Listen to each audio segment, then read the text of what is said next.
Hey dear students, we are going to see the complete syllabus of PNST 2026. See, syllabus पहले 11-12 था, लेकिन last year of the last years अब थोड़ा सा syllabus में changes आया है. एक बार जरूर ओवरव्यू कर लीजिए कि सिलेबस क्या क्या है. चलो, see we have the syllabus of first physics. देखिए, फिजिक्स में पूरा क्लास 12 का है. ठीक है,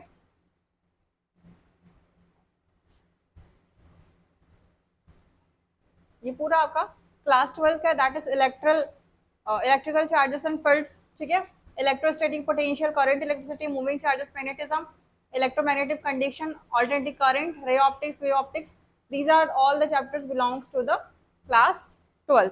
ठीक है, फिर देखो केमिस्ट्री में सिर्फ 10 चैप्टर्स है, सिर्फ 10, लेकिन सॉल्यूशन आपको ठीक से पढ़ना पड़ेगा. ठीक है, इलेक्ट्रोकेमिस्ट्री, हाँ, electrochemistry, chemical kinetics, D and F block, coordination compound, halo alkane, hello Erin, alcohol, phenol, ether, aldehyde, ketones, amines and biomolecules. ठीक है, इसके चैप्टर में भी डिटेल वीडियो बना के दूंगी कि किस चैप्टर को आपको किस तरीके से कवर करना है. ठीक है, फिर देखो बायोलॉजी में देखो sexual reproduction, flowering plants, human reproduction, human health, principle of variation, molecular basis of inheritance, evolution, human health and disease. और फिर देखो strategies for invention of food production, biotechnology applications, organism population, ecosystem and your biodiversity and organism conservation. ठीक है, C biology में दिक्कत जा रही है. वन शॉट सीरीज ऑलरेडी मैंने करवा के रखा है, वो इंग्लिश में भी और हिंदी में भी, दोनों ही लैंग्वेज में है, प्योर एनसीईआरटी से. ठीक है, तो आप वहां से भी कवर कर सकते हैं. एटलीस्ट एक बार क्विक रिवीजन जरूर कीजिएगा बिफोर द एग्जाम. इंग्लिश का देखो, रीडिंग कॉम्प्रीहेंशन. ठीक है, मीन्स जो आपका पैराग्राफ से क्वेश्चन आएंगे, वोकैबलरी, आर्टिकल्स, डिटर्मिनेशन, एग्रीमेंट्स, आपके सब्जेक्ट वर्ब में narration, degree, sentences and tense, common errors और करेक्ट स्पेलिंग, यहाँ से क्वेश्चन आते हैं. Antonyms, synonyms and meaning of the words, यहाँ से भी क्वेश्चन आपके बनते हैं. ठीक है, फिर आपका जीके का क्या सिलेबस है, देखो, important national international events, history of India, the national movement, geography of India, Indian politics and governance system, economic and self development, general science and statics. General science already आपको आती है. Statics science मतलब वही कि curd में कौन सा bacteria होता है. ठीक है, जनरल साइंस आपको पता होना चाहिए. स्पोर्ट्स, इंडियन कल्चर और हिस्ट्री ऑफ कंट्री स्पेशली. और आपका जी क्या आएगा, एमपी का.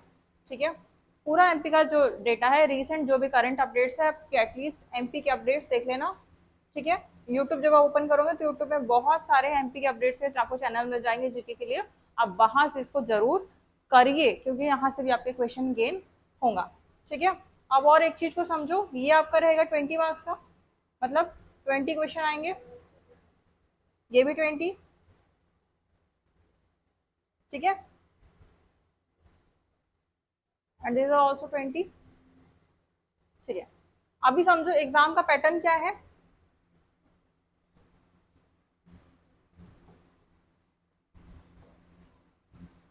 एग्जाम पैटर्न पे देखो, आपको 5 सब्जेक्ट्स है.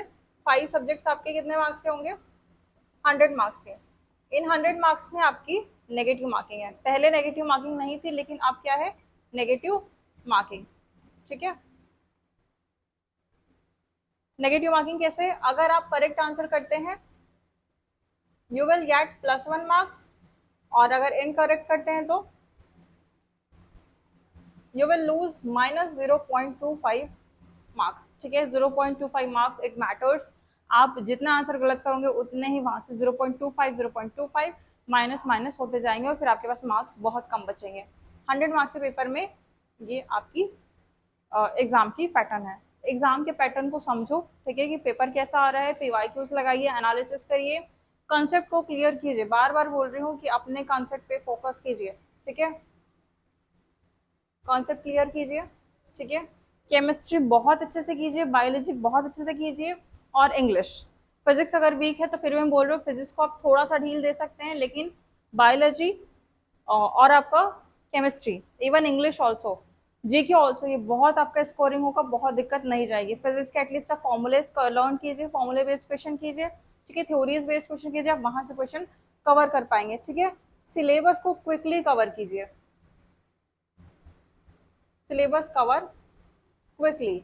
ये जो मैंने दिया है, ये आपका सिलेबस ट्रैकर है. सी, सिलेबस ट्रैकर फॉर इंग्लिश आप भी एटलीस्ट अपने घर पे लगाइए। Lecture, PYQ, revision. आपको लगता है मेरा लेक्चर हो गया, मैंने देख लिया, ठीक है। पीवाईक्यू हो गया, आपको लगता है मैंने पीवाईक्यू प्रीवियस ईयर क्वेश्चन भी कर लिया, टिक कीजिए।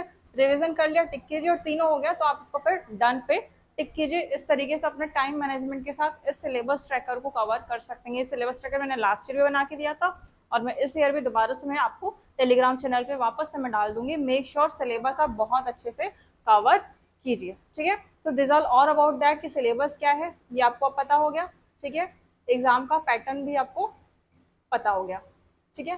प्रिपरेशन स्ट्रैटेजी के लिए थोड़ी सी बड़ी वीडियो बनाऊंगी। प्रिपरेशन स्ट्रैटेजी के लिए आपको थोड़ा सा एक दिन मैं आपको इन्फॉर्म करूंगी प्रिपरेशन स्ट्रैटेजी आपको कैसे करना है बायोलॉजी, फिजिक्स, केमिस्ट्री इनके लिए। स्पेशली प्रीवियस ईयर क्वेश्चन एक बार जरूर करके जाइए। प्रीवियस ईयर क्वेश्चन पे एटलीस्ट आप एनालिसिस कीजिए क्वेश्चन का पैटर्न क्या आ रहा है। हालांकि इस साल नेगेटिव मार्किंग है लेकिन पैटर्न में ज्यादा चेंजेस नहीं आएगा, क्वेश्चन वैसे ही रिपीट होंगे जैसे आपके क्वेश्चन से आ रहे हैं। कॉन्सेप्ट पे बिल्कुल फोकस कीजिए, कॉन्सेप्ट से बाहर क्वेश्चन नहीं आएगा। इतना आप अपने कॉन्सेप्ट को क्लियर कीजिए कि कोई भी प्रॉब्लम ना आए। क्लियर?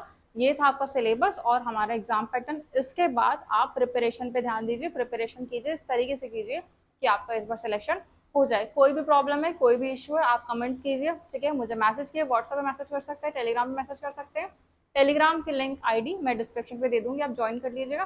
सारी पीडीएफ, सारे पेपर्स मैं वहाँ पे अपडेट करते रहती हूँ। Clear? Wishing all the best, good luck.